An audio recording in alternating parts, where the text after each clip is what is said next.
জাতীয় সংলাপ থেকে রাজনৈতিক ঐক্যমতের ভিত্তিতে আওয়ামী লীগকে নিষিদ্ধ করুন।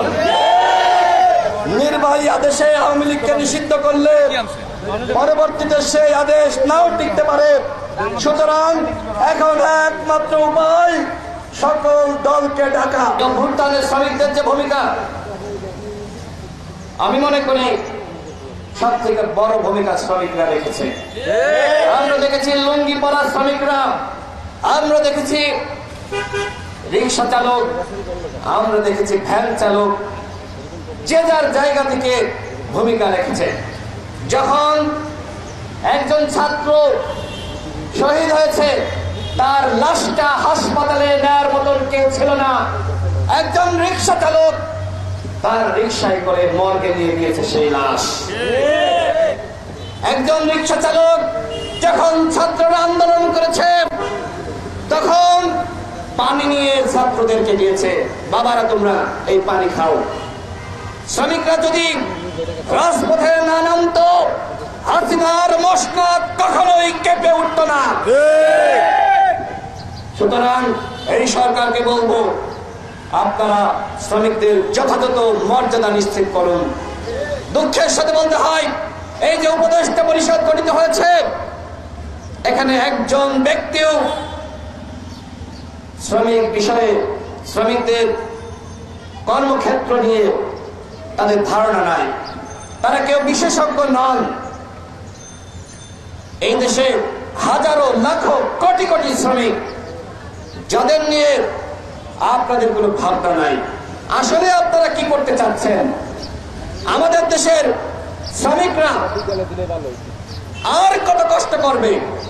আমাদের দেশের শ্রমিকরা আর কত ত্যাগ স্বীকার করবে? আমরা আর দেখতে চাই না যে এই পেডেল মারা আমাদের রিক্সা চালক ভাইয়েরা, দেখবেন তাদের পাগুলো এমন ভাবে শুকিয়ে এসেছে।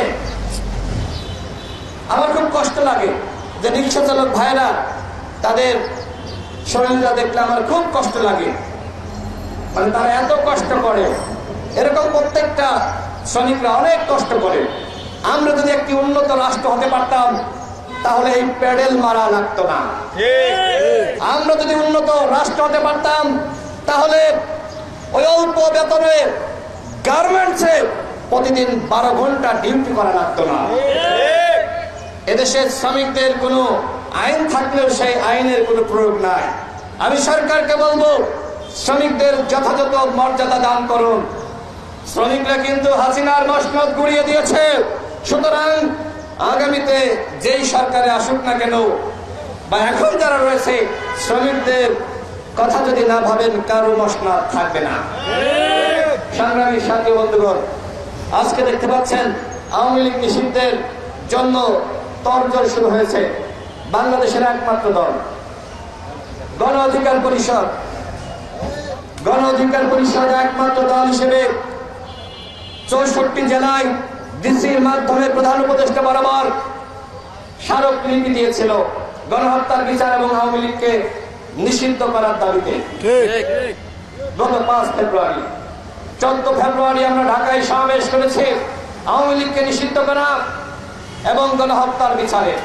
এরপরে আমরা বিভিন্ন থানায় থানায়, জেলায় জেলায় গণহত্যার বিচার এবং আওয়ামী লীগকে নিষিদ্ধ করার দাবিতে সমাবেশ করেছি। আমার সামনে সাংবাদিক ভাইয়েরা, আপনারা সাক্ষী, আপনারা আমাদের প্রোগ্রামে এসেছেন, কাভারেজ দিয়েছেন। প্রধান উপদেষ্টার কাছে আমরা স্মারকলিপি দিয়েছি আওয়ামী লীগকে নিষিদ্ধ করা এবং গণহত্যার বিচার করার জন্য। তিনি সেইটাতে কোনো গুরুত্ব দেন নাই। গতকাল আপনারা দেখেছেন, যখন ডামি রাষ্ট্রপতি আব্দুল হামিদ দেশ থেকে পালিয়েছে, সরকারের গ্রিন সিগন্যাল পেয়ে, এই গ্রিন সিগন্যাল মানে কি, কে দিয়েছে? প্রধান উপদেষ্টার সিগন্যাল ছাড়া কি সে পালাতে পেরেছে? ওই আব্দুল হামিদ কোন যেন তেন ব্যক্তি না, রাষ্ট্রপতি, 2 বারের রাষ্ট্রপতি, কয়েকবারের ডামি এমপি। তারা কি এয়ারপোর্টের লোকজন চেনে না? প্রধান উপদেষ্টা আপনাকে দায় নিতে হবে। আপনার গ্রিন সিগন্যাল পেয়ে এই ডামি রাষ্ট্রপতি সে বাংলাদেশ ছেড়েছে। আর সহযোগিতা করেছে কে? আমাদের এই বোকা শোকা স্বরাষ্ট্র উপদেষ্টা। কথাবার্তা শুনলে মনে হয় যে লোকটা কেমনে স্বরাষ্ট্র উপদেষ্টা হইল, এত বোকা মানুষ। তিনি বলেন যে রেড অ্যালার্ট, রেড নোটিশ জারি করে আব্দুল হামিদকে ফিরিয়ে আনবে। বাবারে, এত সস্তা রাজনীতি বোঝেন? ওই উবাইদুল কাদের হাসিনা পালিয়েছে কি দেশে ফিরে আসবে আশায়? ওরা তো জানে দেশে ফিরলে ওদের ফাঁসি হবে। সুতরাং ওই আপনারা সর্ব হয়ে ধ্বংসন করেন আর রোজা হয়ে ঝাড়েন, এই ভাতটামি বন্ধ করেন। আমরা কি বলেছিলাম? বাংলাদেশের একমাত্র দল হিসেবে গণ অধিকার পরিষদ বলেছিল আওয়ামী লীগকে নিষিদ্ধ করতে হবে, গণহত্যার বিচার করতে হবে। কিন্তু তোমরা গণহত্যার বিচার নিয়ে তাল বাহানা করছো। 9 মাস অতিবাহিত হয়েছে, একটি মাত্র ট্রাইব্যুনাল, এই ট্রাইব্যুনাল নিয়ে তোমরা পুতুপুতু খেলেছো গণহত্যার বিচার নিয়ে। একটি ট্রাইব্যুনাল গঠন করে গণহত্যার বিচারে তারা পুতুপুতু খেলেছে। আমরা বলেছিলাম 10টি ট্রাইব্যুনাল গঠন করলে বিচার করতে সর্বোচ্চ 1 বছর লাগবে।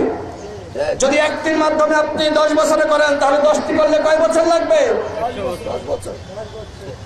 1 বছর লাগবে। কথা তো ক্লিয়ার? সেই ক্লিয়ার কথা আপনাদের কানের মধ্যে ঢোকে নাই। এই কারণে আজকে যখন ওই নারায়ণগঞ্জের ডামি মেয়র আইবিকে গ্রেপ্তার করতে যান, হাজারো মানুষ, মানে হাজারো আওয়ামী লীগের কর্মীরা জড়ো হয়ে যায়, সাহস হয়ে যায়, কোনো গ্রেপ্তার হয়নি। এই যে আওয়ামী লীগের কর্মীরা জড়ো হলো, সেখানে কোনো গ্রেপ্তার অভিযান চলেছে?